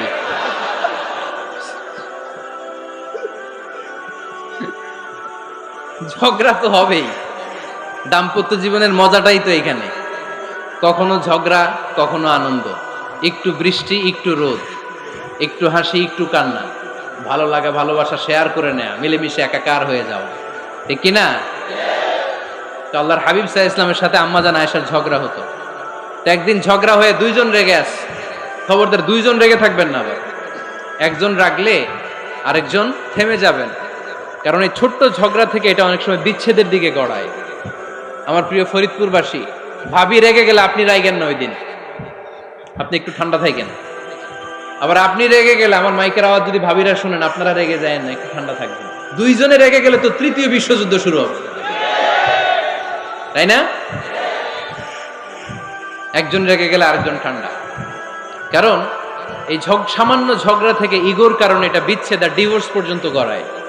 আর শয়তান এখানে উস্কানি দেয়, কারণ ইমানদারদের ফ্যামিলি ভাঙতে পারলে শয়তান সবচেয়ে বড় খুশি হয়। আর ইমানদারদের ফ্যামিলি টিকে থাকলে খুশি হয়ে যায় কে? আম্মাজান আয়েশা রাদিয়াল্লাহু তাআলা আনহার সাথে বিষ্ণু ইসা ইসলামের ঝগড়া হতো মাঝে মাঝে। একবার ঝগড়া হলো, বিষ্ণু ইসা ইসলাম রাগ, আম্মাজান আয়েশাও রাগ। বিষ্ণুই বললেন, আয়েশা, ঝগড়া করে আর কতক্ষণ থাকবো, আসো মিটমাট করি। আয়েশা রাদিয়াল্লাহু বললেন, ঠিক আছে, মিটমাট করবো। তো বিষ্ণু ইসা ইসলাম বললেন, মিটমাটের জন্য কারে ডাকবো? ওমর রে ডাকি। কয় না, ওমর রে না, ওমর গালিজ, ওমর অনেক রাগে, আমার ডর লাগে। কয় তাহলে তোমার আব্বারে ডাকি। কয় ডাকেন। কি খুশি! মেয়েদের মধ্যে অভ্যাসটা আছে না নাই? তাহলে তোমার আব্বারে ডাকি, ডাকেন। ডেকে নিয়ে আসা হলো। আবু বকর রাদিয়াল্লাহু তাআলা আনহু দাঁড়ালেন, আম্মাজান আয়েশা দাঁড়ালেন, বিশ্বনবীও দাঁড়ালেন। বিশ্বনবী বললেন, আয়েশা, তোমার আব্বা আসছে, এবার ঘটনা খুলে বলার পালা, তুমি বলবা নাকি আমি বলবো? আম্মাজান আয়েশা বললেন, আপনি বলেন, তবে ওয়ালা তাকুল ইল্লা হাক্কান, যেটা ঘটছে ওইটাই বললেন, মিথ্যা কথা কইেন না। আবু বকর রাদিয়াল্লাহু তাআলা রেগে মেগে আগুন। কি এই কথা তুমি কেমন করে বলো? বিশ্বনবীকে মিথ্যা কথা কখনো বলবে? রেগে মেগে দিলেন মেয়ের গালে এক চড়। বানিয়ে বলতেছি না, মুসনাদ আহমদ ইবনে হাম্বলের হাদিস। বাবার হাতের থাপ্পড়কে আম্মাজান আয়েশা উল্টে বললেন। সাইয়েদনা আবু বকর রাগে গড়গড় করছেন, আবার মারার জন্য তেড়ে গেলেন। এবার বাঁচার জন্য আম্মা জান আয়েশা বিশ্বনবীর পিছনে যে আশ্রয় নিলেন, বিশ্বনবী বাঁচানোর জন্য দুই হাত মেলে দাঁড়িয়ে গেলেন। করেন সুবহানাল্লাহ। বিশ্বনবী যখন দুই হাত মেলে দাঁড়িয়ে গেলেন, সাইয়েদনা আবু বকর রাদিয়াল্লাহু আনহু থেমে গেলেন। সাইয়েদনা আবু বকর রাদিয়াল্লাহু তাআলা আনহু ঘর থেকে বের হয়ে বারান্দায় দাঁড়ালেন। করেন সুবহানাল্লাহ। এবার বিশ্বনবী আম্মা জান আয়েশার কাছে যেয়ে বলেন, ইয়া আয়েশা কাইফা রাআইতিনি আনকাসতুকি মিনার রাজুল, দেখছো কেমনে বাঁচাইলাম? আমি না থাকলে ভর্তা বানাই ফেলতো আজকে। আমি বাঁচাইছি তোমারে, আমি আমার লগে ঝগড়া করো তুমি। লজ্জায় পড়ে আম্মা জান আয়েশা খিলখিল করে হেসে দিলেন, বিশ্বনবীও হেসে দিলেন। দুইজনের হাসির মধুর আওয়াজ শুনে সাইয়েদনা আবু বকর বাইরে থেকে অবাক, কিরে এতক্ষণ না ঝড় তুফান, এখন দেখি হাসি। সালাম দিয়ে অনুমতি নিয়ে ভিতরে ঢুকলেন। ঢুকে দেখেন আম্মা জান আয়েশাও হাসে, বিশ্বনবীও হাসে। এ হাসি দেখে আবু বকর রাদিয়াল্লাহু আনহু হেসে দিলেন। আরশের উপর থেকে খুশি হয়ে গেলেন কে? এবার সাইয়েদনা আবু বকর রাদিয়াল্লাহু তাআলা আনহু বললেন, ইয়া রাসূলুল্লাহ আশরিকানি ফি সিলমিকুমা কামা আশরাকতুমানি ফি হারবিকুমা। ও নবী, যুদ্ধ লাগলে, দুইজন যুদ্ধ লাগলে মীমাংসার জন্য যেমনি আমারে ডাকেন, এরকম হাসি আর আনন্দের মুহূর্তেও আমারে একটু ডাইকেন। আশরিকানি ফি সিলমিকুমা কামা আশরাকতুমানি ফি হারবিকুমা। নবী, আপনাদের মধ্যে ঝগড়া লাগলে সন্ধি করার জন্য আমারে যেমনি ডাকেন, আপনাদের হাসি খুশি আনন্দ খুনসুটি এই মজাদার মুহূর্তগুলোতে আমারে বঞ্চিত রাখেন না, আমার একটু ডাইকেন। সুবহানাল্লাহ পড়েন। এই মুসনাদে আহমদ ইবনে হাম্বলের হাদিস শোনার উদ্দেশ্য হচ্ছে, বিশ্বনবী প্রথমে ওমরে ফারুকের নাম বলেছিলেন। সাইয়েদনা আয়েশা বলে, না আমি ডরাই। হাইবাত, দিস ইজ কল্ড হাইবাত ওমর। একবার বিশ্বনবীর সব বিবিরা ধরলেন, ও নবী আমাদেরকে এটা দেন, ওইটা দেন, ঘরে এটা নাই, ওইটা নাই, ওইটা নাই। বিশ্বনবীকে, আমার কাছে কিচ্ছু নাই, যদি এমনি আমার বউ হয়ে থাকতে চাও থাকো, তাহলে তা না হলে যা লাগবে কিনে দেব, সাথে সাথে তালাকও দিয়ে দিব। কিছু দিতে পারবো না, আমার নাই তো, সামর্থ্য নাই। কিন্তু বিবিরাও ছাড়া না, এটা দেন ওইটা দেন। বিশ্বনবী রহমতের নবী, বিবিদেরকে বুঝাতেও পারেন না। বিবিরা আবদার করতেছে, নবী এটা লাগবে ওইটা লাগবে। ইন দ্য মিন টাইম বিশ্বনবী একজনের সালাম শুনতে পেলেন। কে যেন দরজায় দাঁড়িয়ে বলতেছে, আসসালামু আলাইকুম। বিশ্বনবী দরজার দিকে তাকালেন, তাকিয়ে বললেন, ওয়া আলাইকুমুস সালাম। আর বুঝতে পারলেন এটা আমার ওমরের সালাম। সালাম দেওয়ার পরে বিবিদের দিকে তাকায় দেখে একজন বিবিও নাই, সব অন্দরমহলের ভিতরে দৌড়। সুবহানাল্লাহ পড়তে পারলেন না? This is our super hero Omar. এরকম ওমর একটা লাগবে, চিল্লায় বলেন কয়টা? একটা ওমর গোটা বিশ্বকে সোজা করে দিবে। একটা ওমর সবল আর দুর্বলের সব পার্থক্য দূর করে দিবে। মাজলুমের উপর জালিমের অত্যাচারের অবসান ঘটায় দিবে। গোটা বিশ্বটাকে সাম্য, মৈত্রী, ভালোবাসার ইনসাফ দিয়ে পরিপূর্ণ করে দিবে। সেই ওমরের অপেক্ষায় আমরা। নিজের ছেলেকে 80টা বেত মেরেছেন। কয়টা? 80টা বেত মেরেছে। এই ব্যাপারে অনেকগুলো বর্ণনা পাওয়া যায়। সবচেয়ে সহিহ বর্ণনা হচ্ছে মুয়াত্তা ইমাম মালিকের বর্ণনা। ওমর ফারুক রাদিয়াল্লাহু তাআলা আনহুর ছেলে আব্দুর রহমান মারুফুন বিআবি শাহমা ছিলেন মিশরে। ওখানে নাবিজ খেয়েছিলেন। নাবিজ হচ্ছে আরব দেশের লোকেরা দুধের মধ্যে শক্ত খুরমা রাত্রেবেলা ঢেলে দিত। ঢেলে দিলে সারা রাত ওই খুরমার রসটা দুধের সাথে মিশে দুধটা লাল হয়ে যেত। এটারে সকালবেলা খেত, খুব সুস্বাদু। এটাকে বলে নাবিজ। কিন্তু এটা রাতে ভিজাইলে সকালেই খাইতে হয়, রেখে দিলে আবার একটু সমস্যা হয়। এটা অনেকটা তারির মতো হয়ে যায়, মাতলামি চলে আসে। তো ওমরে ফারুকের ছেলে নাবিজ খেয়েছেন, মদ খাননি, নাবিজ। কিন্তু নাবিজ খাওয়াতে সাকরান চলে এসেছে। সাকরান চলে আসাতে এটা যখন প্রমাণিত হয়েছে, আমর ইবনুল আস রাদিয়াল্লাহু তাআলা আনহু নাকি 80 বেত মেরেছেন মিশরে। কয় বেত? নিয়ম হচ্ছে সবার সামনে, কিন্তু সবার সামনে না মেরে একটু গোপনে মেরেছে। এই তথ্য যখন ওমরে ফারুকের কাছে এসেছে, উনি বললেন, না, মারতে হবে সবার সামনে, আলাদা মারলা কেন? ও মদিনায় ফিরে আসলে আমি আবার 80টা মারব। মদিনায় ফিরে আসার পরে সাইয়েদনা ওমরে ফারুক ওই আগের 80টারে আর ধরেন নাই, নিজ হাতে আবার 80টা বেত মেরেছেন। এই বেত মারার 1 মাস পরে এই আবু শাহমা ইন্তেকাল করেছে। অনেক ঐতিহাসিক বলে এই বেতের আঘাতে মরেছে, কেউ কেউ বলেছে নিজের রোগের কারণে মরেছে। কিন্তু দিস ইজ দ্য ইনসাফ সিস্টেম অফ ওমর। নিজের ছেলে বলে ছেড়ে দেয় নাই। এখন নিজের ছেলে হইলে 7 খুন মাফ, নেতার ছেলে হইলে 10 খুন মাফ, এলাকার মোড়লের ছেলে হইলে 10 খুন মাফ। নো পার্সিয়ালিটি ইন ইসলাম। ইসলামে পার্সিয়ালিটি নাই। আপনি নেতার ছেলে হন, আপনি বিজনেস ম্যাগনেটের ছেলে হন, আপনি যেই হন না কেন, ইসলামের দৃষ্টিতে সবাই সমান। চিল্লায় বলেন ঠিক কিনা? বানু মখজুমিয়া গোত্রের এক নারী চুরিতে ধরা পড়ল। সাহাবারা বললেন, নবী, মদিনার সবচেয়ে ভ্যারি প্রেস্টিজিয়াস এন্ড ডিগনিফাইড ফ্যামিলির মেয়ে, আপনি হাত কাইটেন না, কারণ ইসলামের নিয়ম চুরি করলে কি কেটে দাও। বিশ্বনবী বললেন, বলো কি, হাত না কাটার জন্য তোমরা আমাকে রেকমেন্ড করছো? এটা আল্লাহর আইন, পৃথিবীর কেউ রেকমেন্ড করলো শোনার ক্ষমতা আমার নাই, কারণ আইনটা দিয়েছে কে? লাউ কানাত ফাতিমাতু বিনতি মুহাম্মাদিন সারাকাত লাকাতা মুহাম্মাদুন ইয়াদাহা। আরে বনু মাকসুমিয়া মেয়ে তো দূরের কথা, আমার কলিজার টুকরা ফাতেমাও যদি আজ চুরিতে ধরা পড়তো, তার হাত কেটে দিতে আমি 1 মিনিটও দেরি করতাম না। দিস ইজ ইসলাম। এই হচ্ছে ওমরে ফারুকের মানাকিব। এরকম ওমরে ফারুক কয়টা লাগবে? আওয়াজ করে বলতে হবে, কয়টা লাগবে? একটা লাগবে। এই সাইয়েদনা ওমরে ফারুক মদিনার প্রথম চিফ জাস্টিস ছিলেন।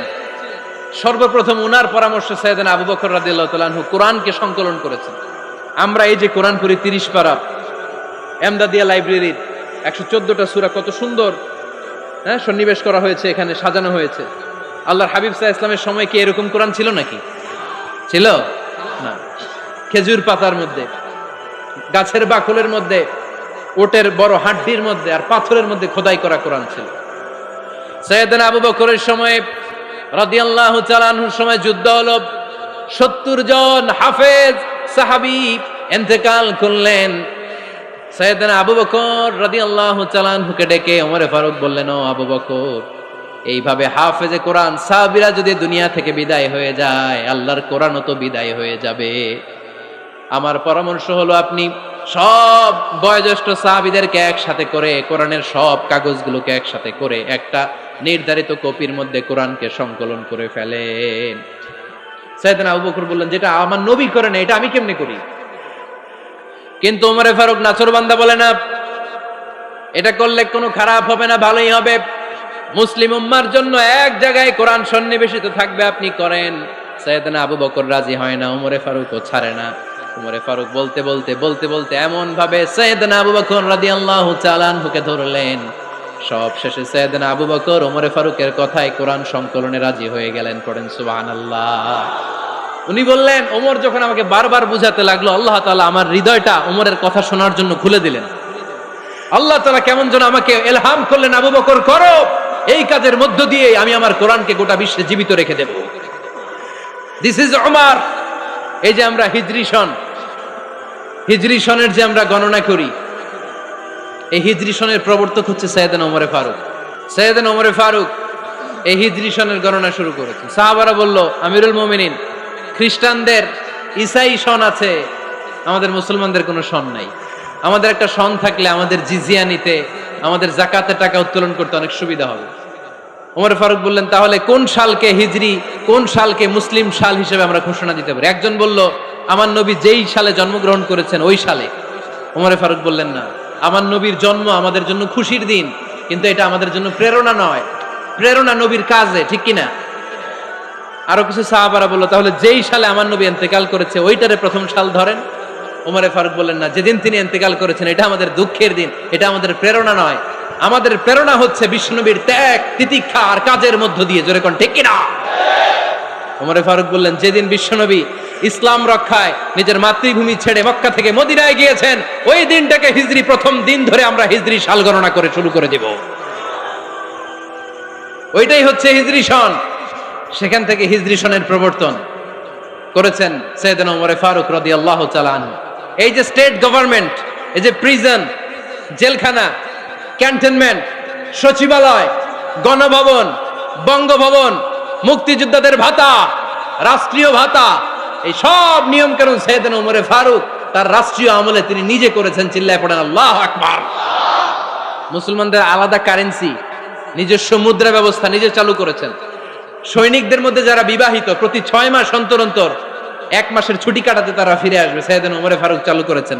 চিল্লায় আওয়াজ করে পড়েন আল্লাহু আকবার। এই যে আমরা 20 রাকাত সালাতুত তারাবি পড়ি রমাদানে, পড়েন না আপনারা? এটা সাইয়েদনা ওমর ফারুক চালু করেছে। সুবহানাল্লাহ পড়তে পারলেন না? কোরআনে মোট 22টা আয়াত আছে যেখানে সাহাবারা ইনডিসিশনে ভুগছিলেন। বিশ্বনবীর মত একটা, ওমর ফারুকের মত আর একটা। এই 22 জায়গায় আল্লাহ তাআলা বিশ্বনবীর মতের পক্ষে আয়াত নাজিল না করে ওমরে ফারুকের মতের পক্ষে করোনার আয়াত নাজিল করেছেন। আওয়াজ করে পড়েন আল্লাহু আকবার। এদিকে উঠলেন কেন আপনারা? যারা উঠছেন আমার দিকে তাকান।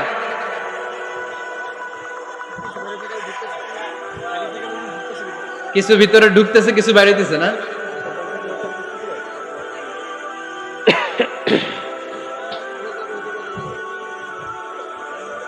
সাইয়েদনা ওমর ফারুক, আমরা সাহাবীদের জীবন চরিত পড়তে চাই না, কত যে অনুপ্রেরণামূলক দৃষ্টান্ত সাইয়েদনা ওমর ফারুক আমাদের জন্য রেখে গিয়েছেন। ওমর ফারুক যখন খলিফা, দিনের বেলায় যদি রাষ্ট্রে কোনো নিয়ম জারি করতেন, দিনের বেলায় জনগণকে কোনো বিষয়ে যদি নিষেধ করতেন, রাত্রে বেলায় খাওয়ার সময় ফ্যামিলি মেম্বারদের সবাইকে বলতেন, এই দিনের বেলা আমি জনগণকে এই কাজ করতে নিষেধ করেছি, তোমরা আমার ফ্যামিলি মেম্বার, খবরদার তোমরা এই কাজ করো না। জনগণ করলে যতটুকু শাস্তি, তোরা করলে পাবি ডবল শাস্তি। সুবহানাল্লাহ কইবেন না? আমাদের নেতারা ওই বাড়ির বিচার করে, ওই বাড়ির মাইয়ার বিচার, ওই বাড়ির পোলার বিচার, নিজের পোলা গাঞ্জা টানে আছে না নাই? নিজের মেয়ে অপরাধ করে আছে না নাই? কি নেতা ছিলেন ওমর ফারুক! আগে নিজের ঘর সামলিয়েছেন, আগে নিজেকে সামলিয়েছেন, নিজের ঘর ঠিক করেছেন। বলেছেন জনগণ করলে যত বেদ, তোরা করলে double Veda. This is call leader, ঠিক কিনা? এক বাবা এসে বললেন, ওমর ফারুক আমার ছেলে কথা শোনে না, বেয়াদব। ওমর ফারুক ছেলেরা ডাকলেন, বাবা তুমি তোমার আব্বাজানের কথা শোনো না, এটা তো কবিরা গুনাহ। ছেলে বলে, ওমর ফারুক সব দায় দায়িত্ব আল্লাহ ছেলে মেয়েদেরকে দিয়েছে, বাবা মাকে কোনো দায়িত্ব দেয় নাই। ওমর ফারুক বললেন, অবশ্যই দায়িত্ব দিয়েছে। তাহলে বলেন আমার বাবার দায়িত্ব কি? উনি বললেন, প্রাইমারিলি প্রথমত 3 দায়িত্ব। আইয়ান চাকিয়া উম্মা, পৃথিবীর প্রতিটি বাবার উচিত ছেলেদের মেয়েদের জন্য ভালো মায়ের ব্যবস্থা করা। 2 নম্বরে আইয়ুহসিনা ইসমা, সুন্দর তার একটা নাম রেখে দেয়া। 3 নাম্বার ইউআল্লিমাহুল কিতাব, তার আল্লাহর কিতাব শিক্ষা দেওয়া। এবার ছেলেকে আমার আব্বা 3টার একটাও করে নাই। এবার ওমর ফারুক রেগে গেলেন, বাবার কাঁধে ধরলেন, বললেন তুই ছেলের জন্য বিচার নিয়ে আসলি, তোর 3টা দায়িত্বের একটাও তুই পালন করিস নাই। ছেলে বলে, আমিরুল মুমিনিন আমার মা নর্তকী, আমার মা মাজুসি, আমার মায়ের মধ্যে কোনো আদব কাদব নাই, সুন্দরী দেখে আমার মা রে বাবা বিয়ে করছে, আমার মায়ের কাছ থেকে জীবনে কিছু শিখি নাই। 2 নাম্বার সাম্মানি খানফাসা, আমার বাবা আমার নাম রেখেছে চামচিকা। কি নাম রাখছে? এটার নাম হইলো একটা, এরকম উল্টাপাল্টা নাম আছে না নাই? না, এগুলো রাখবেন না। আব্দুল্লাহ রাখবেন, আব্দুর রহমান রাখবেন, আর একটা কি বলছি আজকে? হুজাইফা রেখে দিয়েন, পারবেন? ওয়ালাম ইউআল্লিমনি হারফাম মিন কিতাবিল্লাহ, আমিরুল মুমিনিন শুধু তাই না, আল্লাহর কোরআনের একটা অক্ষর আমার বাবা কোনোদিন আমারে শিক্ষা দেয় নাই। ওমর ফারুক রেগে গেলেন, এবার বাপের কান্দে ধইরা মারতে শুরু করলেন। তুই পোলার নামে বিচার নিয়ে আইছিস, তোরে মার দিমু আগে। এরকম নেতার দরকার আছে না নাই? মদিনায় এক লোক তার বউরে রাগের চোটে 100 তালাক দিয়ে ফেলছে। কয় তালাক দেয়ার নিয়ম কয়টা? দিছে কয়টা? এবার স্ত্রী কাঁদতে কাঁদতে এসে বলে, আমিরুল মুমিনিন দেখেন, আমার স্বামী আমারে রেগে মেগে 100 তালাক দিচ্ছে। ওমর ফারুক বললেন, দইরা নিয়ে আয় এটারে। নিয়ে আসা হলো। ওমর ফারুক বললেন, কয়টা তালাক দিয়েছো? কয় 100টা। কেন দিছো? কয় মাথা গরম আছিল। এরকম আছে না? তালাক দেওয়ার সময় সব তালাক, তুই তালাক, তোর মা তালাক, তোর বোন তালাক, সব তালাক। তালাক দিবে ওয়াইফ রে, দিতেছে সবাই রে। ওমর ফারুক বললেন, দিবে 3টা, 100টা দিলা কেন? কয় মেজাজ গরম ছিল। কয় দাঁড়া, আত-তালাকু মিন শাআইরিল্লাহ, তালাক হচ্ছে আল্লাহর দেয়া বিধানের একটা নিদর্শন, এটা নিয়ে তুই খামখেয়ালি করলি। আমার রায় শোন, আমার রায় হচ্ছে 3 তালাকে তোর বউ তালাক, বাকি 97 তালাক তোর পিঠের উপরে পড়বে। এরকম বিচারের দরকার আছে না নাই? এরকম দৃষ্টান্তমূলক বিচার যদি বাংলার জমিনে দেয়া হতো, আর কোন নারী ধর্ষিতা হতো, আর কোন নারীকে অ্যাসিড মারা হতো, আর কোন নারী যৌতুকের জন্য কান্না করত, একটা আমল লাগবে, বেশি না। মক্কা, মদিনা, এই 7 জায়গায় 7 জন গভর্নর পাঠিয়েছেন, তাদের থেকে তথ্য নিতেন। এই গভর্নর সিস্টেম উনি বানিয়েছেন। সাইয়েদনা আমর ইবনে আল-আস রাদিয়াল্লাহু তাআলা আনহুকে পাঠিয়েছেন মিশরে। মিশরে একটা দৌড় প্রতিযোগিতা হতো। মিশরি বলে, আমার মাল্লা কেন? তুমি খেলায় পারো না, আমারে মাল্লা কেন? কয় আনা ইবনুল আকরামিন, আমি গভর্নরের পোলা। আমি যা বলবো এটাই হবে, আমার উপরে কথা নাই। মিশরি ওইখানে আর ঝগড়া বাঁধায় নাই, মনে দুঃখ নিয়ে মদিনায় চলে আসলেন। এসে বললেন, আমিরুল মুমিনিন, আপনি আমর ইবনুল আস রাদিয়াল্লাহু তাআলা আনহুকে মিশরের গভর্নর বানিয়ে পাঠিয়েছেন। একটা প্রতিযোগিতায় আমি চ্যাম্পিয়ন হয়েছি, ওনার ছেলে হয়েছে রানার আপ। কেন সে চ্যাম্পিয়ন হতে পারে নাই? এই কারণে আমার মাথায় লাঠি দিয়ে 3টা বাড়ি মেরেছে। বিচারটা দিছে কার দরবারে? কথা বুঝেন নাই বোধহয়? ওমর ফারুকের দরবারে। ওমর ফারুক বললেন, তাই আগামী বছরের অমুক তারিখ আমি সব গভর্নরদেরকে ডেকে হিসাব নিতে, ওই দিন তুই থাকবি, পারবি না? মিশনে বলে পারবো, মানে অবশ্যই পারবো। ওই দিন 7 রাজ্য থেকে 7 গভর্নর হাজির, গভর্নরদের ছেলেরাও হাজির, মিশরীয় হাজির। 7 গভর্নরের কাছ থেকে 7 এলাকার খোঁজ খবর নেয়ার পরে ওমরে ফারুক বললেন, আইনাল মিসরি, মিশরি লোকটা কই, এদিকে আয়। মিশরি সামনে আসার পরে বলল, আমর ইবনুল আস, তুমি মিশরের গভর্নর, তোমার ছেলে সহ তুমি আসো। আমর ইবনুল আস এসে সামনে বসে রইলেন।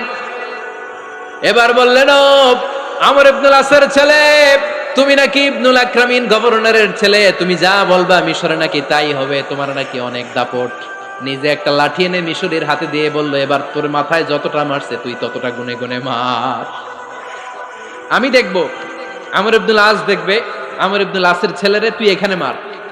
সে বলতেছে, থাক, আপনি বলছেন এতেই যথেষ্ট, মারা লাগবে না, আমি মাফ করে দিলাম। ওমরে ফারুক বলল, খবরদার, মার, মার ওর মাথার মধ্যে। মিশরি ওমরে ফারুকের ধমক শুনে ভয়ে ভয়ে 3টা বাড়ি মারল। এই বাড়ি মারা দেখেও ওমরে ফারুকের হৃদয় ঠান্ডা হয় নাই। লজ্জায় আমর ইবনুল আস, বয়স হয়ে গিয়েছে সাহাবা, মাথা তখন টাক, মাথায় চুল নাই, লজ্জায় মাথাটা হেট হয়ে মাথাটা নিচু করে রেখেছে। এবার রাগের চোটে ওমরে ফারুক বললেন, এবার আমর ইবনুল আসের টাক মাথার মধ্যে একটা মার, মার। কেন ছেলেকে শিক্ষা দিতে পারে নাই? ইয়া আমর ইবনুল আস, মাতা জাআলতুমুন নাস আবিদা, জনগণ তাদেরকে দেখভাল করার জন্য তোমাদেরকে পাঠানো হয়েছে, তাদের উপর কোনো অত্যাচার করার জন্য নয়। চিল্লায় বলেন ঠিক কি না? এরকম নেতা কয়টা লাগবে? কয়টা? ওই নেতার নাম কি? ওমর। হা হুয়া ইয়াতি ওমর। 22 জায়গায় বিশ্বনবী কয় একটা, ওমরে ফারুক বলে আর একটা। আল্লাহ বলে, বিশ্বনবী আপনার পক্ষে আমি আয়াত নাজিল করতে পারলাম না, আমি ওমরের পক্ষে নাজিল করে দিলাম। বিশ্বনবী বলতেন, ইন্নালি কুল্লি উম্মাতিন মুহাদ্দাস, সব উম্মতের মধ্যে, সব নবীর উম্মতের মধ্য থেকে একজন করে আল্লাহ তাকে মুহাদ্দিস বানাতো। মুহাদ্দিস না, মুহাদ্দাস। মুহাদ্দাস মানে এমন লোক যিনি যা ভাবতো ওই ভাবনাটাই আল্লাহ আয়াত হিসেবে নাজিল করে দিতেন। বিশ্বনবী বলেন, আমার উম্মতের মধ্যে মুহাদ্দাস হচ্ছে সাইয়েদনা ওমর। মদিনার সবচেয়ে বড় মুনাফিকের নাম আব্দুল্লাহ ইবনে উবাই ইবনে সালুল, সব মুনাফিকদের সরদার। কিন্তু এই মুনাফিকের ছেলেটা হলো পাক্কা ইমানদার। এই ছেলের নাম হলো আব্দুল্লাহ। আওয়াজ করে বলেন, ছেলের নাম কি? আব্দুল্লাহ ইবনে উবাই ইবনে সালুল, মুনাফিক সরদার যখন ইন্তেকাল করলো, সাইয়েদনা আব্দুল্লাহ রাদিয়াল্লাহু তাআলা আনহু বিশ্বনবীর কাছে এসে চোখের পানি ছেড়ে ডেকে বলে, নবী আপনিও জানেন, আমিও জানি, মদিনার সবাই জানে আমার আব্বা মুনাফিকদের সরদার, কিন্তু আমার মন তো মানে না, আমার তো পিতা, আমার তো বাবা লাগে, আমার তো মন মানে না। আপনিও জানেন মুনাফিক, আমিও জানি মুনাফিক। নবী আপনার দরবারে কিছু আমি চাই না, আপনার গায়ের একটা জামা দেন, আপনার জামাটা পরিয়ে আমার বাবারে দাফন দিব। এর উসিলায় যদি আমার আব্বারে আল্লাহ মাফ করে দেয়, দয়ার নবী মায়ের নবী জামা খুলে দিয়ে দিলেন। পড়েন সুবহানাল্লাহ। আব্দুল্লাহ রাদিয়াল্লাহু তাআলা আবার আবদার চললেন, নবী জানি আমার বাবা মুনাফিক, কিন্তু আমার তো বাবা, আপনার দরবারে ফরিয়াদ, আপনি নিজে যে আমার বাবার জানাজার নামাজে ইমামতি করবেন। দয়ার নবী মায়ার নবী জানাজার নামাজে যেতে চাইলেন। ওমরে ফারুক বললেন, নবী না, খবরদার আপনি উবাই ইবনে সালুলের জানাজায় যাবেন না। বিশ্বনবী জোর করে যেতে চাইলেন। সাইয়েদনা ওমরে ফারুক বিশ্বনবীর জামা পেছন থেকে টেনে ধরলেন। আল্লাহু আকবার। টেনে ধরলেন, যাবেন না আপনি। ওমরে ফারুকের হাত থেকে হ্যাচকা টান মেরে জুব্বা টান দিয়ে বিশ্বনবী জানাজায় চলে গেলেন। রব্বুল আলামিন আয়াত নাজিল করলেন, ইস্তাগফির লাহুম আও লা তাস্তাগফির লাহুম ওয়া ইন তাস্তাগফির লাহুম 70 মাররাতান ফালান ইয়াগফিরাল্লাহু লাহুম। নবী গো, একবার নয়, দুইবার নয়, 70 বারও যদি এই মুনাফিকের জন্য আপনি ক্ষমা চান, তার জন্য ক্ষমা নাই, তার জন্য আছে জাহান্নাম। ওয়ালা তাকুম, আপনি যাবেন না আলা কবরি, কখনো তাদের জানাজায় যাবেন না। এই যে একটা ভুল করে ফেলছেন, এটা এইবারই শেষ, এরপরে আর যাবেন না। সাইয়েদনা ওমর ফারুকের পক্ষে আল্লাহ তাআলা কোরআনের আয়াত নাযিল করে দিলেন, চিল্লায় পড়েন আল্লাহু আকবার।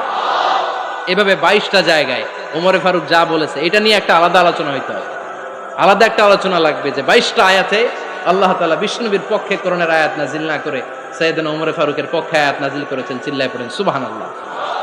ওই ওমর ফারুককে আমাদের মডেল বানানোর দরকার আছে না নাই? ওই ওমর ফারুকের জীবনী আমাদের ছেলে মেয়েদেরকে পড়ানোর দরকার আছে না নাই? আমাদের ভবিষ্যৎ প্রজন্ম এগুলো জানে না। ওরা সালমান খান দেখে বড় হয়, ওরা শাহরুখ খান দেখে বড় হয়, ওরা ঋত্বিক রোশনকে দেখে বড় হয়, ওরা মনে করে যে এরাই বড় সুপার হিরো। আমাদের যে কত বড় সুপার হিরো আছে এরা জানেই না। নতুন প্রজন্মের কর্ণকহরে সাইয়েদনা ওমর ফারুকের ইতিহাস পৌঁছে দেওয়ার দরকার আছে না নাই? ওমর ফারুকের ইন্তেকালের ঘটনাটা বলেই আমরা মোনাজাতের দিকে যাব। শুনবেন? শুনতে চান? উনি স্বপ্নে দেখলেন একটা লাল মোরগ ওনাকে 3টা ঠোকর মেরেছে। কয়টা? উনি জুমার নামাজে, জিলহজ মাসের শেষ সপ্তাহে জুমার নামাজে বললেন যে একটা লাল মোরগ 3টা ঠোকর মেরেছে। মুগীরা ইবনে শুবা রাদিয়াল্লাহু তাআলা আনহুর দাস আবু লুলু আল মাজুসি, এই লোকটা খঞ্জর বানাতে পারত। মুগীরা রাদিয়াল্লাহু তাআলা আনহুর দাস। মুগীরা প্রতিদিন 4 দিরহাম করে চার্জ করত, যেহেতু দাস। সে এসে বিচার দিল, আমিরুল মুমিনিন, মুগীরা আমার থেকে বেশি টাকা চায়, জুলুম করে। ওমর ফারুক বললেন, তাই? তুমি কি কাজ জানো? বলে, আমি খঞ্জর বানাতে জানি। বাড়ি কই? পারস্য। আরে তুমি খঞ্জর বানাতে জানলে তো 4 দিরহাম অনেক কম, সে তো আরো বেশি টাকা নেওয়া দরকার ছিল তোমার থেকে।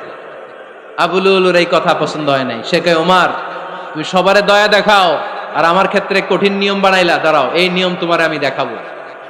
এই রাগে সে বাড়িতে যে একটা খঞ্জর বানালো। কি বানালো? খঞ্জর চিনেন? ছোট্ট ছুরি। কিছুদিন আগে ওমানের সুলতান কাবুস ইন্তেকাল করেছে, জানেন আপনারা? ওনার এই কোমরের মধ্যে খঞ্জর থাকতো, ছবিতে দেখছেন? আরব শায়েখ যারা সুলতান আমির, কোমরে কি থাকে? ছোরা থাকে, খঞ্জর। সে বাসায় যে একটা খঞ্জর বানালো, যেই খঞ্জরের 2 মাথা, লাহু রাসান ওয়া মাকবাদাতুহু ফি ওয়াসাতি, আর ধরার হ্যান্ডেলটা মাঝখানে, এদিকেও ছুরি এদিকেও ছুরি, যাতে এইভাবে এইভাবে মারা যায়। সে ধার দিতে লাগলো আর বলল, ওমর দাঁড়াও, তোমারে আমি দেখাবো। ওমর ফারুক মসজিদে নববীর ইমাম, ফজরের নামাজের সময় এ আবু লুলু আল মাজুসি বুরনুস পরে, চাদর পরে, লুকিয়ে লুকিয়ে, সে অগ্নি উপাসক, মুমিন নয়। ওমর ফারুককে অ্যাটাক করার জন্য গেলেন মসজিদে নববীতে। ওয়াকানু ইউসাল্লুনা বিগালাস, তখন ওনারা অন্ধকারে নামাজ পড়তেন। নামাজের সময় যখন হলো, লুকিয়ে লুকিয়ে প্রথম কাতারে ওমর ফারুকের পিছনে মুয়াজ্জিনের পাশেই দাঁড়ালো, হাতে খঞ্জর। একামত হলো, ওমর ফারুক সালাত শুরু করলেন, ফজরের সালাত, আল্লাহু আকবার। নামাজ শুরু করলেন, সূরা ফাতিহা বললেন। আরেকটা সূরা যখন পড়তে যাবেন, in the mean time Abu Lulu এই খঞ্জর নিয়ে ওমর ফারুকের বুকের মধ্যে 3টা স্টেবিং করলেন। একটা মারলেন নাভির নিচে, মারার সাথে সাথে পাকস্থলী কেটে গেল। আরেকটা মারলেন পাজরে, পাজর ছিঁড়ে গেল। 3টা মারার পরে ওমর ফারুক বললেন, কাতালানি আল কাল, এক কুকুর আমাকে মেরে ফেলেছে। পেছন থেকে এক সাহাবীকে টান মেরে সামনের দিকে নিয়ে গেলেন, তুমি নামাজের ইমামতি করাও। আর ওমর ফারুককে বাকিরা ধরাধরি করে পেছনে নিতে আরম্ভ করলেন। আর এই আত্মাই আক্রমণ যে করেছে, সে কাতারের মাঝখান দিয়ে যেতে আরম্ভ করলো আর 2 দিকে ছুরি মারতে আরম্ভ করলো। 13 জন সাহাবীর গায়ে ছুরি মেরেছে, 7 জন সাহাবা স্পট ডেথ, জায়গায় মৃত্যু। এই ভয়ঙ্কর অবস্থা দেখে এক সাহাবী বুরনুস, এক ধরনের জুব্বা আছে মাথাওয়ালা, অনেকে জ্যাকেট পরছেন না এরকম মাথাওয়ালা, লম্বা জুব্বা আছে, আরবরা শীতে পরে মাথাওয়ালা। এই মাথাওয়ালা জুব্বা বের করে এক সাহাবী জালের মতো তার দিকে উড়ায় মারল। ওই বুরনুসের মধ্যে পেঁচিয়ে আবু লুলু মাটিতে পড়ে গেল আর সুইসাইড করে ফেলল, নিজের বুকে নিজে মেরে আত্মহত্যা। যেই সাহাবীকে ইমামতির জন্য দাঁড় করালেন, উনি ছোট্ট সূরা দিয়ে, প্রথম রাকাতে সূরা আল কাউসার, দ্বিতীয় রাকাতে সূরাতুল ইখলাস দিয়ে নামাজ শেষ। ওমর ফারুক বেহুশ। ওমর ফারুক কি? হ্যাঁ, বেহুশ। সবাই কান্নাকাটি করতেছে, সবাই দেখতে গেলেন, এখন হুঁশ ফিরে না। মুখের মধ্যে, মুখ খুলে রাষ্ট্রের চিকিৎসক মুখের মধ্যে দুধ দিলেন, ওই নাভি দিয়ে দুধ বের হয়ে যায়। পাকস্থলী কেটে ওখান দিয়ে দুধ বের হয়ে যাচ্ছে। তারা বললো ওনারে বাঁচানো সম্ভব না, দেখেন হুঁশ ফিরে কিনা। হুঁশ ফিরলে ওনার পরে কে আমির হবে উনি যেন প্যানেল ঠিক করে দিয়ে যায়। সবাই তাকিয়েছে ওমরে ফারুকের চোখের দিকে। আল্লাহর মেহেরবানিতে ঘন্টা খানিক পরে উনি চোখ খুললেন। চোখ খোলার পরেই বলেন নাই ও মা আমি মরে যাই। চোখ খোলার পরে উনি বলেন নাই কে মারলো আমারে। চোখ খোলার পরে উনি বলেন নাই আমার পরে নেতা কে হবে। চোখ খোলার পরে সর্বপ্রথম কথাটি ছিল আসল্লান নাস, আমার নেতৃত্বে যে ফজরের নামাজটা শুরু হয়েছিল এটাকে ঠিকমতো তোরা পড়েছিলি?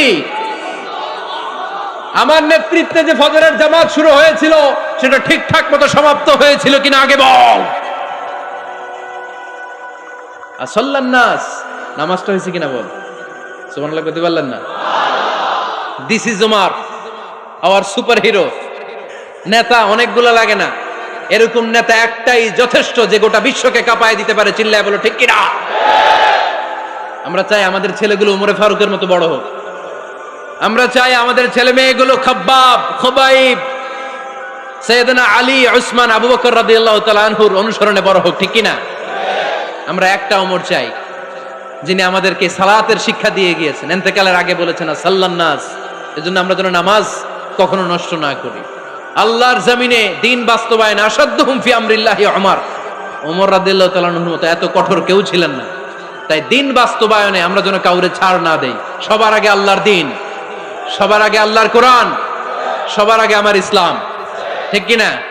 চাইলেই কেউ এদেশ থেকে ইসলামরে মিটাই দিতে পারবে না। যে দেশে আল্লাহু আকবার ধ্বনির সাথে সাথে সূর্য উঠে যায়, আল্লাহু আকবার ধ্বনির সাথে সাথে সূর্য ডুবে যায়, সে দেশে আর কিছু থাকবে না থাক আমার ইসলাম থাকবেই। আর কিছু থাকবে না থাক আমার কোরআন থাকবেই। সে ইসলামের সাথে থাকতে রাজি আছেন তো? কোরআনের সাথে থাকতে রাজি আছেন তো?